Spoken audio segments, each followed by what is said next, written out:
তেমন কিছুই ট্রাই করছে না। ওকে, ভেঙে পড়লে চলবে না। ধৈর্যের থেকে বড় অস্ত্র আর কিছু নেই। তবে আমাদের হাতে আর মাত্র 48 ঘন্টা সময় আছে। আজকে কি রিপোর্ট দেব?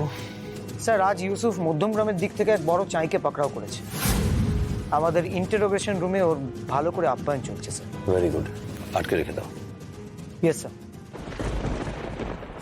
আর রোহিত, তোর দেওয়া ইনফরমেশন অনুযায়ী তো এখানে ড্রাগ সাপ্লাই হওয়ার কথা। রুমি সকাল থেকে এখানে আছে, কিছুই তো দেখতে পাচ্ছি না। তোর বন্ধু কোনো ভুল টিপ দিল না তো?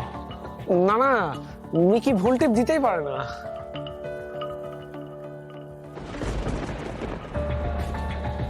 Wait wait wait wait wait,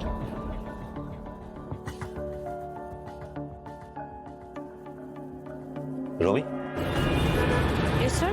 তোমার বাঁ দিকের জায়গায় থাকা ভিখিরিকে ফোকাস করো, খেয়াল করো ওদিকে।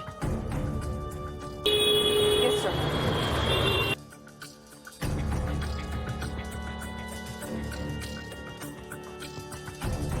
গন্ডগোলটা বুঝতে পারছো দেবু? না তো স্যার, এখানে গোলমাল কোথায়? কয়েকজন মহিলা বাচ্চাদের নিয়ে ভিক্ষা করছে, এই তো। বস্তির বাচ্চাদের পরনে ডায়পার। হ্যাঁ তাই তো। এদের চেহারাগুলো দেখো, ভালো করে খেতে পায় না, পড়তে পারে না।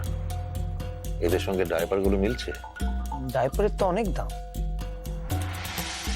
এই জন্য তো বলি দেবু, যেখানে দেখিবে ছাই উড়াইয়া দেখো তাই। তবে এদের কিছু করা যাবে না, এদের শেকড়টাকে পুরোপুরি ভাবে কাটতে হবে।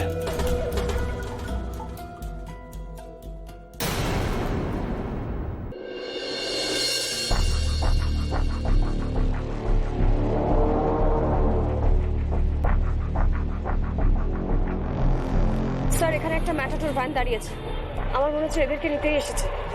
ফলো করো, কিন্তু খুব সাবধানে, যাতে ওরা টের না পায়। হুম স্যার।